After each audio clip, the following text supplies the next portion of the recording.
But they even showed on the news where this guy that did this shooting online, he had ordered a vest. So one of the other, it was on Good Morning America, they tried to do it. They just went online like an anonymous person. They ordered it, and then it came in. Paid $74, yeah, I think. Yeah, that's right. With a vest, yeah, that's right. And they got it. So you know, here you are within 2 days. You could have that thought.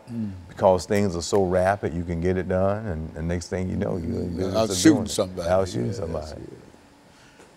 It was terrible about that little girl and that little boy in Orlando. Man, these children, the crocodile, alligator. Yeah, alligator. Can you imagine that? I know it. 1 week it's I know ape, that's right. Yeah. And then the next week it's that's right. Alligator. I mean, eating up children. Yeah. Okay, so we got this is the last 10 minutes tonight. Okay. You just got to pull me through on this one. All right. Okay, so we're going right.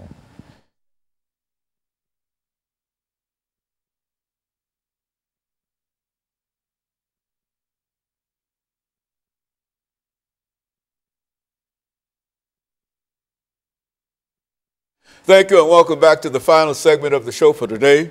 We're talking to Dr. EKSanford from Tennessee State University, and the topic is the impact of mass communications on personal and human development. And Doctor, let's do in this last 8 or 10 minutes that we have here, give you an opportunity to give us some information that we might not have called for, but information that you think that we need at this particular time over the next 8 or 10 minutes. Okay, as I stated at the outset, Dr. Gerard Linsky did his entire career looking at the development of human societies. So for the listening viewer, I would like us to try for a moment, a sentence or two, and say that we have advanced, and if you can just think from hunting and gathering societies to the agrarian, to a horticultural, to the beginning of an industrial society, to a high industrial society.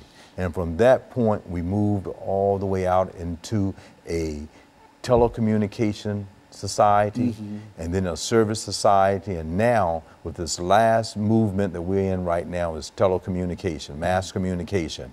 And we can look at it at pre-industrial, post-industrial societies. We can look at it at this particular point in time in development of human society as postmodernism.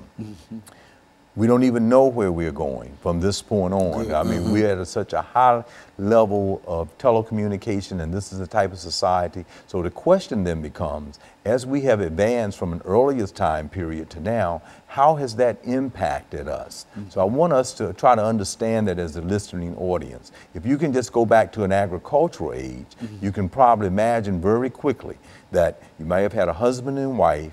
Because they lived in agriculture, they may have had a lot of children in order to tend the crop, and everyone would have been very cohesive as far as the family institution is concerned. And as we moved into an industrial age, then people started to go into school, finishing school, got married later, had less children. Technology started to come in, you got married later, had less children. So you can see the impact of just human development from an earlier period to another period. So here we are now as we moved into a telecommunication society with the advancement of technology and everything. It really impact how we act and behave on a daily basis.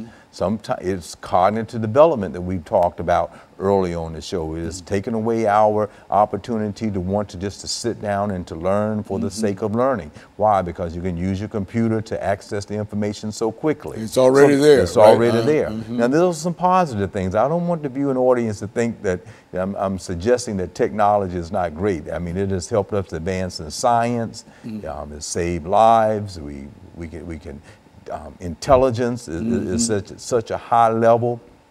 So there are many positive things that we can think about. But in sociology, we talk about cultural lag. That means that we have a tendency within this so rapidly developing society, technologically speaking, that we're living in, that we are lagging behind some of the rules and regulations and etiquette that may go along with the technological advance. That's why you call it cultural lag? Cultural lag. We are lagging behind that. Now, one good example that can get at it is, like, there weren't any laws about driving while talking on the cell phone or driving while texting. Okay. So legislatures, the institution of the law, then had to give some thought to that problem. You had an increased amount of people on the highway being distracted and having accidents. So as a result of that, legislature had to come in and implement some laws. So that's just to show us that it's impacted our behaviors in such a negative way. Now, on the other side of that, when we think about deviant behavior going against the rules and regulations of society, how has Facebook, how has technology influenced certain people throughout the world, and even presently, that's come from a very small environment with a good family living, good schools, good churches, but they are